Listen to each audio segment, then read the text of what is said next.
Welcome to the brand new Draymond Green Show YouTube channel. Hit subscribe so you don't miss out on any of our content.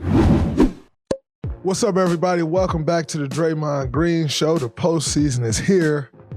Play-in is here. And obviously the Dubs are in the play-in, which I hate. We'll talk about that. We got the Kings tomorrow. I am here in beautiful Sacramento in my hotel room as we prepare to take on the Kings. Before we get into the play-in games and also the playoffs, I just need to discuss something that happened in basketball.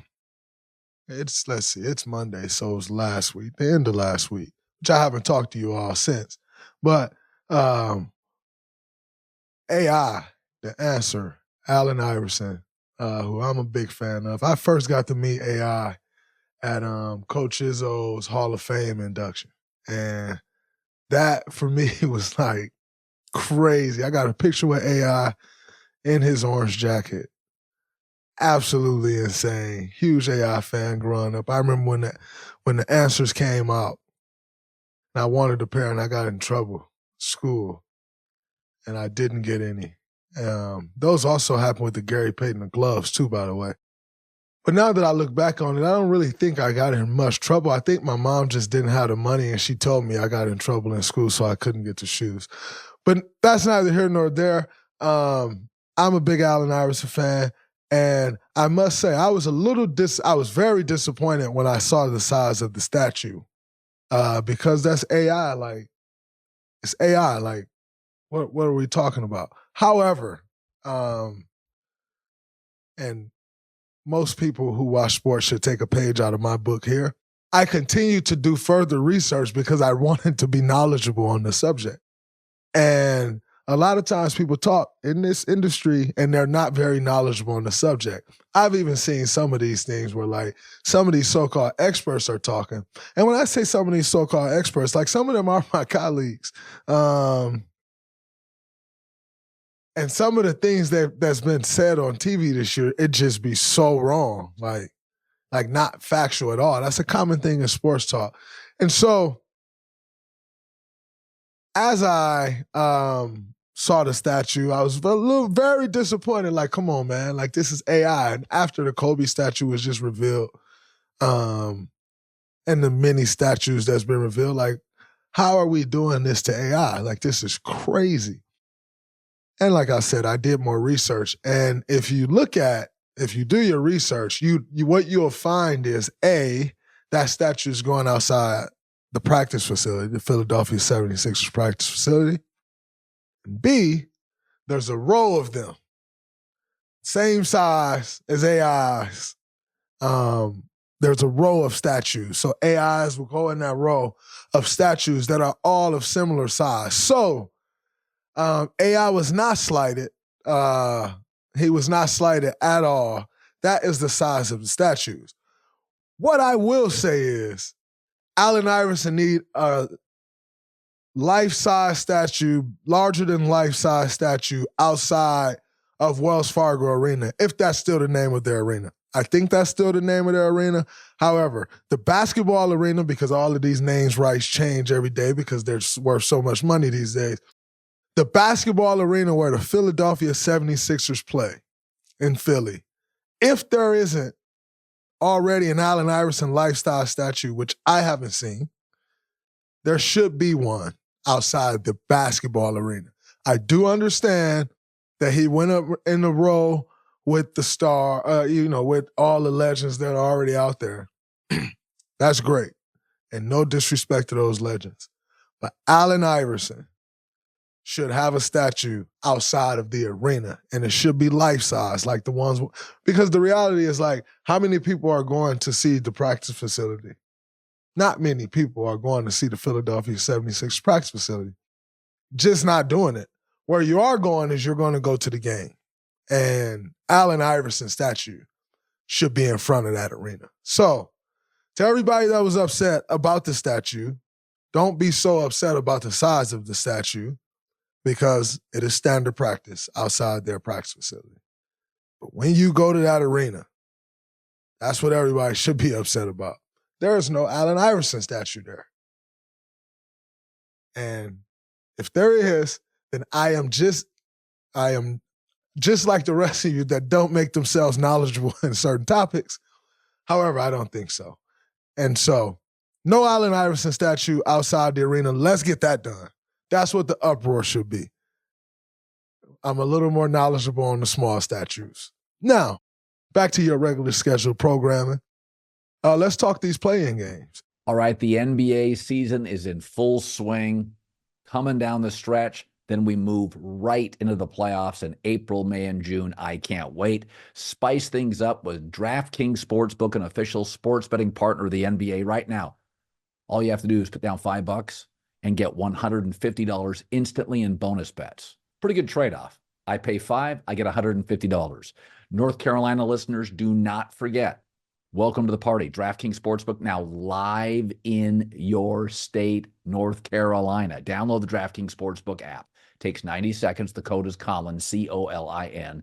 Again, 90 seconds. Download DraftKings Sportsbook app. Put in Colin. New customers bet $5, get $150 back in bonus bets instantly. That is the trade. All right? The code is always Colin. The crown is yours. Number one, the Dubs finished 46-36 and finished a 10 seed. Crazy. My first year when we made the playoffs, we finished a 6 seed at 44-38. I'll never forget that. We had a water champagne shower in the locker room at the end of the regular season, last game of the regular season. Coach Jackson was coaching us, and we had a water shower because Coach Jackson don't do alcohol. Not his thing, ain't doing it, ain't coming around, keep it over there. And so there was no champagne shower. There was a water shower. And splash water everywhere. You know, it was the first time Dubs had made the playoffs since We Believe season. And second time in 23 years the Dubs had made everybody was happy. And that was 44-38. We're 46-36. After what most would say was an awful year for the Dubs, and I agree, it was a bad year for us. 46-36, 10 games above 500, which last year would have been good for 4th in the West. However, it is good for 10th in the West these days. And it's also the first time ever that 10 teams has finished above 10 games above 500 in one conference. Absolutely crazy. Needless to say, we are in 10th spot in the play-in game, which means for those of you out there that are still confused with the play-in situation, and I know there's a lot of people out there confused with the play-in situation, I'll tell you why. Because my mother-in-law, I had a conversation with her that almost made me late for practice today for about 7 to 10 minutes explaining the play-in to her. And my mother-in-law loves sports.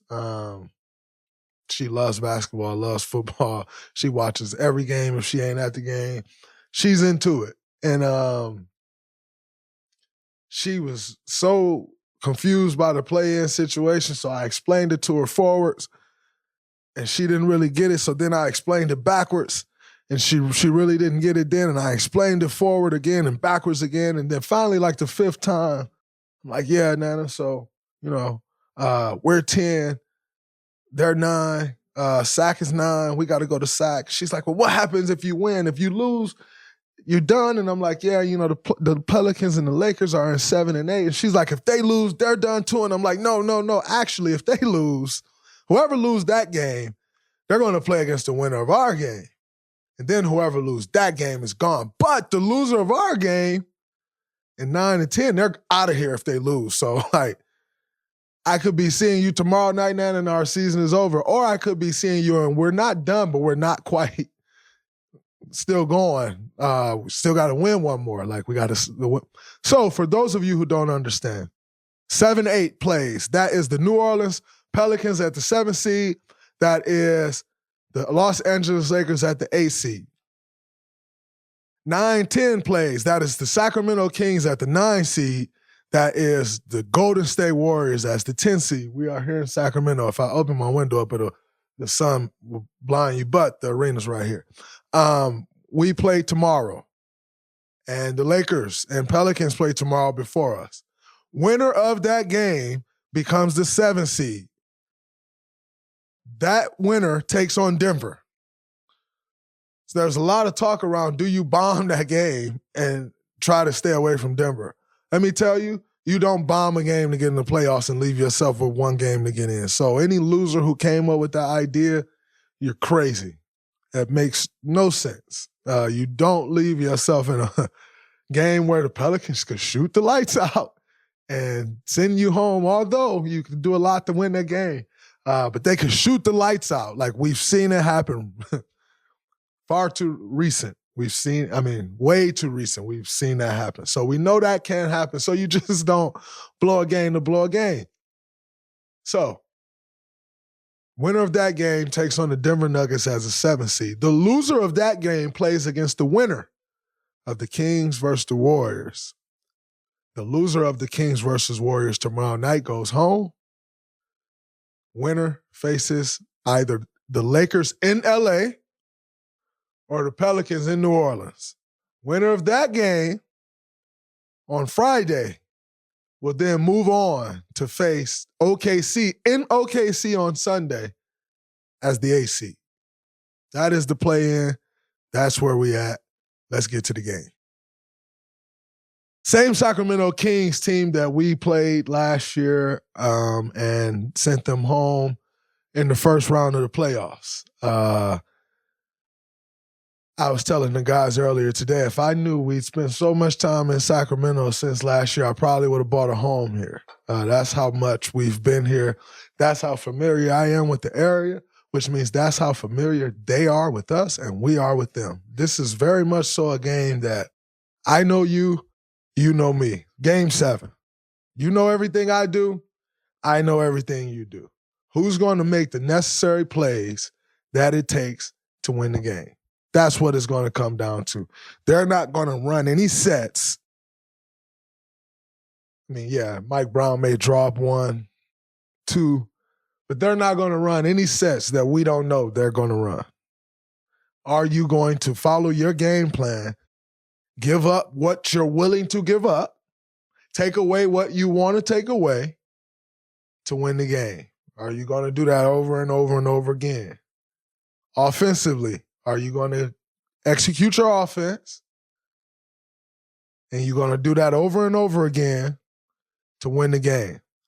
Because there ain't one down screen, one pin in, we're going to run for Clay, one down screen, a ball screen, we're going to set for Steph, that they're not expecting. They're expecting everything we do. We're going to be expecting everything they do. Now, a little different of a team we're facing. No Malik Monk. No Kevin Huerter. So it's a different team. You got different guys, number one, different personalities. They're playing Keon Ellis a lot. He's starting two-way wing, shooting the ball pretty well, 41% from 3. He picking up full. He's bringing that energy to the defensive end. So that's a different look than what Kevin Huerter gives you. Kevin Huerter is shooting. Keon Ellis will slash a little bit, but you're not quite overreacting to him as much defensively as you would to Kevin Huerter, be that how they use Kevin Huerter. But Keon Ellis brings a totally different thing, averaging like 10 points, and he's been really good for them. So we got to be aware of him. He's bringing a different flair to the game. And then obviously not having Malik Monk off the bench changes things. That changes things a lot because Malik Monk plays with a lot of force. Malik Monk is a primary ball handler when Fox isn't in the game, and even when Fox is in the game, Malik Monk is one of their primary ball handlers. So puts a lot of pressure on your defense. So that changes things a bit. However, I think how they've supplemented that is you're just getting a much heavier dose of De'Aaron Fox. De'Aaron Fox has the ball in his hands a lot more with Monk being out. And then obviously they're running their offense through Sabonis. When you look at the game, you kind of go into the games with like, oh man, who do you take away? Do you take Sabonis away? Do you try to take Fox away? And the reality is, I don't think the mindset will be to take either one of them away because they're great players. They're all-star players. You're never going to take an all-star player away. What you're trying to do is you're trying to limit in these situations what a player loves to do. So if you know Fox loves to do this, if you know Sabonis loves to do that, you're trying to limit those things. You're trying to make them play left-handed. Bad term because both of those guys are left-handed, but in theory, if you think about it, most people aren't left-handed. Most people are right-handed. And so there's this term in basketball that Tex Winter used to say, Tex Winter, because Steve Kerr always shares this with us, is like, you want to make them play left-handed, meaning you want to make them uncomfortable. You want to make them do what they don't want to do. And that's kind of the goal when you're going into these situations. We had great film sessions today on them. It's a game I'm extremely excited about. And a game that, I think we're more than capable of winning. Every time we play these guys, it goes down to the wire. So we're expecting a very physical game, intense game. And we just got to come out and get it done. I think for us to win, very young, fast team, one of the most important things for us to win this game would be we really need to take care of the ball. We take care of the ball, we get good shots up, we're then able to play great defense, not be in transition all game. You play a great, get your defense set. And so it'll be really important for us to take care of the basketball. That will be the number one key in the game for us. Take care of the ball, get looks at the rim. Think if we're getting looks at the rim, I like the odds that we'll make them. We have great shooters. We have great scorers. I think that'll be big for us. And if there's one player that I would say is very important for us to win this game, obviously Andrew Wiggins is important on both sides of the ball. But I think our X-factor is extremely important in this game, and Jonathan Kuminga. Jonathan Kuminga brings a different flair to our team. He brings something that not many people in the NBA bring to a team. Great getting downhill, great finisher at the rim. So I think Kuminga is going to be very important to our success tomorrow with his athleticism. This being a young athletic group, he makes us more athletic. And so I think Kuminga plays well, we win. And I have no doubt in my mind that Kuminga is going to be ready for the moment and play well.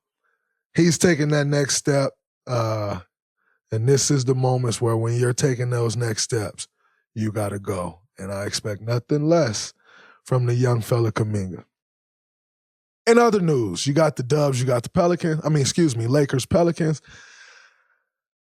And the winner of that game, as I said, take on Denver. That game, number one, don't look at the last game and be like, that's what's going to happen. Like,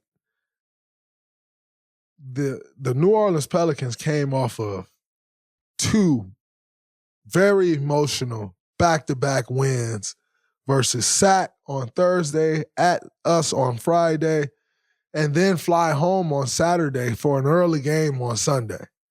Lakers are coming from Memphis, and actually, they get to New Orleans. Their travel is a lot easier than the Pelicans, ironically. And so I definitely think that plays into account. Pelicans now been at home a few days. They'll be back settled in. Going back home for a game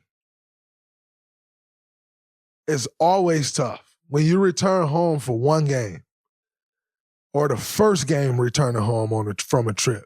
And that's what the Pelicans are going through. So I don't think the Pelicans that you saw in Sunday's game is the Pelicans that you're going to see in tomorrow's game. I think that'll be a totally different matchup. That's two teams that's playing extremely well. Now, what does it come down to? I think I got the Lakers winning that game with a healthy AD. Obviously, AD needs to play. Heard he's questionable. I expect AD to play. But I think they win that game. And the reason I say they win that game, what New Orleans will have to do in order to win that game would be essentially what they did versus us, which is hit a bunch of threes. New Orleans does a lot around the rim. They like to get to the rim. Zion's great at getting to the rim. And AD at the rim is just a different animal. A totally different animal at the rim, protecting the rim with AD there. And so I think Me personally, I got the Lakers winning that game for that reason. Now the Lakers are towards the bottom of the league in a statistical standpoint in defending the three. So if New Orleans can hit threes like they did versus us, they can win. However, you're going to get a heavy dose of Zion. Their offense is built around Zion. And Zion at the rim, I think AD can make a lot tough. If AD can make those shots tough at the rim on Zion, I think the Lakers gets out in transition. They're running, they're hitting threes, they're dunking the ball. I think they move on to face the Denver Nuggets, and we're facing New Orleans in New Orleans on Friday. That's just my take. That's what I got. I don't know. You be the judge. You let me know what you think, but that's what I got. We'll see what happens. In other play-in games, you got the Heat at the 76ers with a healthy Joel Embiid back, Tyrese Maxey. Who do you got? Jimmy Butler said, y'all took Tobias Harris over me. Y'all kept Tobias Harris over me, and Jimmy Butler is going to go into that game feeling that way. Y'all took Tobias Harris over me. One thing you should understand about Jimmy is going to hold on to whatever chip on the shoulder that he can when he needs it. And he will very much so be holding on to that one again. If they win the game, he'll probably walk off the court again and say, y'all took Tobias Harris over me, because that is how Jimmy Butler is.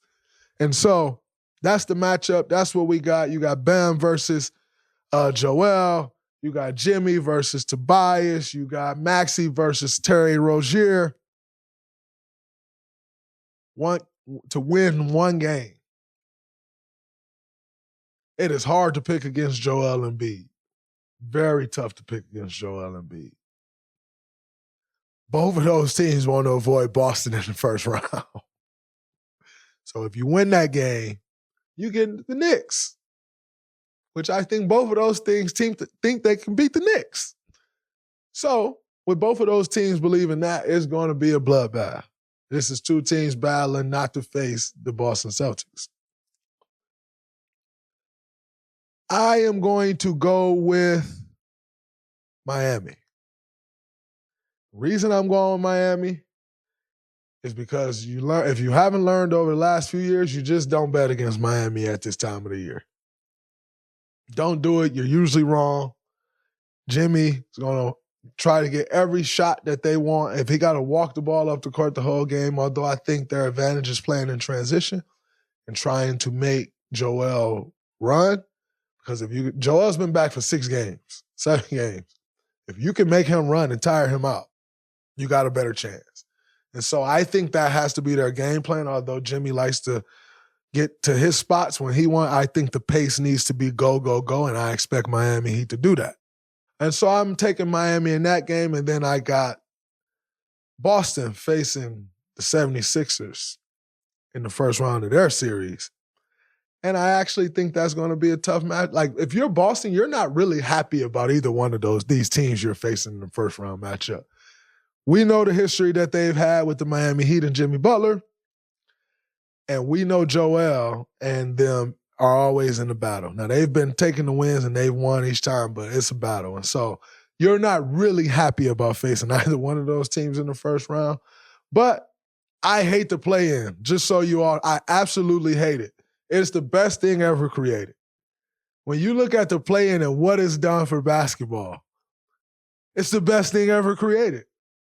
Like, I don't know who came up with it. I know Bron said they need to be fired. If they were fired when Bron said that, they need to get their job back, because the play-in is insane. Like, since the NBA has added the play-in, it's taken the last month and a half of the season to a totally different level. Like, totally different. And so I hate the play-in. I especially hate being the 10 seed. But as much as I hate it, as a basketball player, as a basketball fan, this play-in is nuts. And you got to love it. But that's my take on that. That's what I got. Moving on to these playoffs. You got the West. OKC, young OKC becomes the youngest team ever to solidify number 1 seed. The Denver Nuggets, after losing in the play-in last year, Denver Nuggets, number 2. Timberwolves, number 3. Clippers at 4. Mavericks at 5. Phoenix at 6. Speaking of the play-in, like Phoenix come down to the last day they needed to get 6. It doesn't really shape out like that. That fight don't happen if you're not trying to avoid the play-in. Everybody start picking like, oh, we want to be 7. We're going to lose this game. We want to be 8. With the play-in on the line, you couldn't do that, right? So those are your Western Conference teams. The matchups that we know are set already are the Timberwolves at 3 and Phoenix at 6. The Clippers at 4 and the Mavericks at 5. Those are the matchups that we know are set. And as those matchups go, the Timberwolves and Phoenix will be a very interesting matchup. Phoenix, Phoenix is playing 4 out, 1 in. They got Nurkic at the 5, KD at the 4. The Timberwolves play 2 bigs, and Rudy Gobert, Karl Anthony Towns just back from injury. Now, that could get interesting because you'd say like, oh, well, their size could kind of make Phoenix pay. But no one really plays that style of basketball anymore. Like, you're not going to post Rudy Gobert and you're not going to post Karl Anthony Towns a ton with Rudy Gobert in the game because the paint just get too tight. No one plays that style of basketball. Meanwhile, Phoenix is pushing the ball back the other way with Grayson Allen shooting a career high from 3 and just getting paid. Kevin Durant, we know how K shoot the ball. Book, we know how Book shoot the ball. Brad, we know how Brad shoot the ball. So if they want to slow it down and like throw it in the post, when you miss, they're running back and they're shooting threes. They're hitting threes. No one plays to throw the ball in the post. And so you don't necessarily get to take advantage of the size much from that standpoint. Also got the best big off the bench in the league, in my opinion, Naz Reid. How much does the size affect Phoenix? I'm not sure the game is going to allow it to affect them that much. More than it'll affect the Timberwolves having to guard them. And so, obviously, you got young Ant Edwards. Looking forward to the opportunity. I'm also looking forward to seeing Ant on this stage, me personally, myself, going up against this all-star trio that Phoenix got. One thing that I think is going to be important is who is going to guard Anthony Edwards. I'm assuming Brad Beal will, but I'm going to tell you, at some point in this series, and I got Phoenix winning. I think Phoenix will win the series. I think they got too much firepower offensively, and that's what it'll come down to for me. But here's what will have to happen for Phoenix to win the series. At some point throughout this series, Kevin Durant is going to have to guard Anthony Edwards. If Phoenix is going to have a chance at winning this series, at some point, may not be game 1, may not be game 2 or 3, but at some point in this series, Kevin Durant is going to have to say, all right, I'm going. And Brad Beal is a good defender. Brad competes. Not saying, but at some point, Kevin is going to have to take his lane, his defensive tenacity when he wants to turn that up, and he's going to have to go guard Anthony Edwards if they're going to move forward in this series. That's my take. That's what I'm thinking. However, I do have Phoenix winning, but that's going to need to happen. And then you got a heavyweight battle with the Clippers and the Mavericks. Mavericks has played the best basketball that we've seen them play since Luka Doncic has been a Dallas Maverick. Him and Kyrie, what they're doing offensively with the additions of Gafford, PJ Washington, them boys playing some beautiful basketball. I think those are great additions to them. I think those additions at the trade deadline, Nico Harrison don't get enough credit for. Daniel Gafford addition was a steal. We've all been watching Daniel Gafford in Washington rotting away for the last 3-4 years or so. Like, man, if that guy can get on a good team, if you had him on a good team, it takes your team to another level. Dallas did it. It's done that. PJ Washington's playing really good basketball. And so with that, the Clippers have not been playing good basketball. They've been struggling a bit. I am taking Dallas in that series. I think Dallas ultimately gets it done. However, if the Clippers are going to win that series, at what point do you take Kawhi Leonard and you say, all right, now, Kawhi, you go guard Luka Doncic? Here's the key, though. Here's where it gets interesting. When you do that, the X factor in that series is going to be Russell Westbrook, because Russell's going to have to guard Kyrie Irving. And when you got Luka on the floor, Kyrie don't get much attention from the defense. You tend to forget. But let me tell you, Kyrie Irving is a monster. And so if you decide to forget, Kyrie gonna go off. Ty Lue know that they won a championship together. But Russell Westbrook is the X factor in that series. Russell Westbrook is the X factor for that team. No surprise they've struggled as much as they've struggled over the last month and a half, because Russell missed most of the time. And so Russ on Kyrie, Kawhi going to have to go guard Luka at some point throughout this series. I also think at some point throughout this series, Ty Lue going to have to scrap Russell Westbrook off the bench and move Russell Westbrook into the starting lineup in order to win this series. Again, that's just my take. Your take is your take.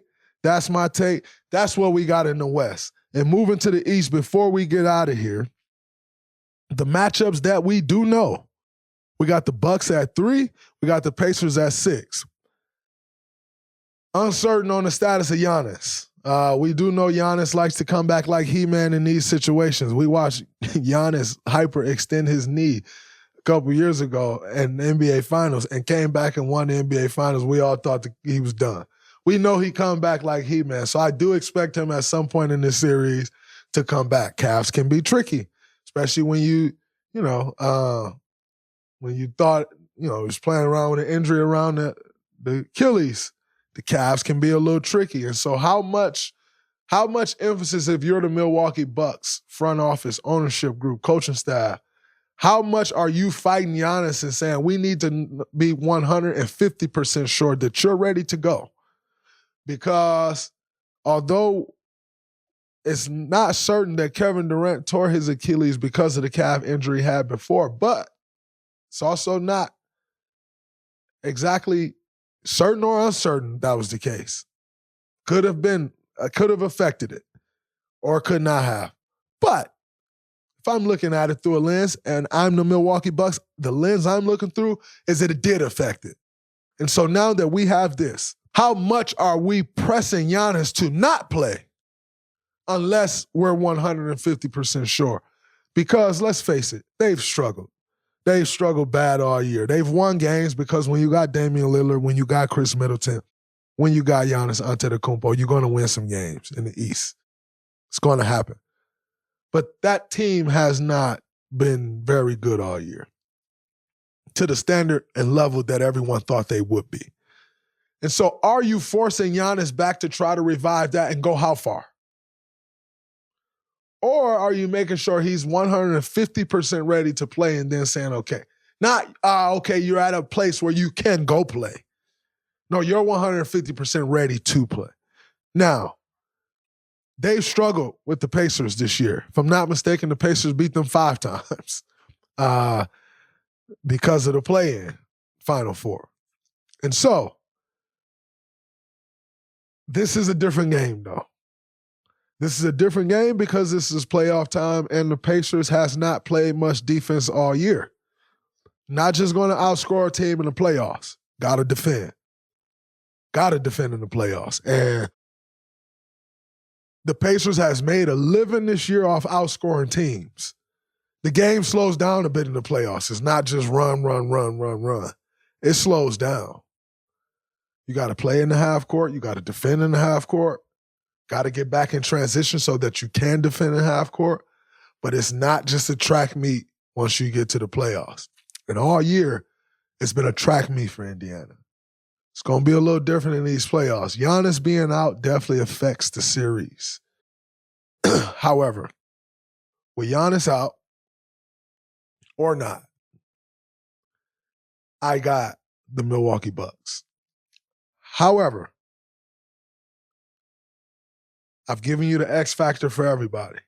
The X factor for Indiana, and the one person they got that's going to slow you down in the half court and just grind you out and get a bucket, is Pascal Siakam, the addition of Pascal. Pascal's been in these situations. Pascal is an NBA champion. He knows what it takes in these situations. Pascal is an NBA champion as the number 2 option. Pascal is the number 2 option on Indiana. However, in order for them to win this series, he will have to be the number 1 option. He will have to be the number 1 option because Milwaukee's going to put Patrick Beverley on Tyrese Halliburton. He's going to do all he can to rough him up to get under his skin. And although I think Hallie is ready for that, I think Hallie plays a good brand of basketball. This could get a little tough. Playoffs. It's a different physicality. And he'll play well. But I just don't think he'll score it at the level to be the number 1 option in this series for Indiana. And that's where I think Pascal needs to be the number 1 option in order for them to have a chance to win. In the other series, we got the Cavs at the 4, Magic at the 5. Young Magic team making their first playoff appearance. It's exciting to see with them young boys, Paolo, Franz Wagner, Jalen Suggs, young fellas, my young Spartan dog, who the old head on that team, Gary Harris. Excited to see Jamal Tinsley has taken that team to the playoffs. Excited to see that matchup. The Cavs has been there. Donovan Mitchell's been there. Darius Garland has been there. Jared Allen's been there, although he said, man, we did not expect them lights to be that bright. We didn't expect it. They've been there. A lot of what Orlando does is at the rim. Don't shoot a ton of threes. That's not their strong suit. A lot of what they do is at the rim. Paolo getting downhill, Franz getting downhill. How much are you getting downhill with Jared Allen and Evan Mobley at the rim? Is my question for that series. And for that alone, obviously Donovan's going to score the ball. DG to PG going to do what he do. I got the Cavs taking this. Now, what's been interesting is Donovan has played well when Darius haven't played. Darius has played extremely well when Donovan hasn't played. You got both of them now. In order to win at a high level, you need both of them to play well. But the team has played better when one or the other has been out, which I think has been interesting. Because it probably leaves Cleveland with a decision to make in the summer. Possibly. Nonetheless, they need to figure the chemistry of that team out when everybody's on the floor together. In spite of that, because Orlando needs to get to the rim, I got the Cleveland Cavaliers taking that series, moving on to the second round. So those are the series that we know. Those are my takes. The playoff series that I am most excited about, obviously, we're not in the playoffs yet, so I can't be too excited about our playoff series that's to come. But the playoff series I'm most excited about is Dallas and the Clippers. That series, to me, I would be surprised if it didn't go 7. I do think it's going to go 7. I do think, it's going to come down to those big-time guys that both of those teams got making big-time plays in order to take it. But that's my series that I'm looking forward to as a basketball fan of watching the most. I think that series has legs. 4 or 5 matchups are always great, and they're right there in that spot. 2 teams that got history. These teams have met in the playoffs before, so those are always fun when you got teams with histories meeting each other, because though you start to see it boil over, and that's playoff basketball, man. That's fun. So that's the series that I'm most excited about. Looking forward to these playoffs. We will tap back in as they get going, and also as the Dubs do what we got to do to move forward in this play-in that I hate. But we got to do it. It's our route. It is what it is. Looking forward to the challenge. Till next time, that's a wrap from this episode of the Draymond Green Show. Your playoff preview. Peace.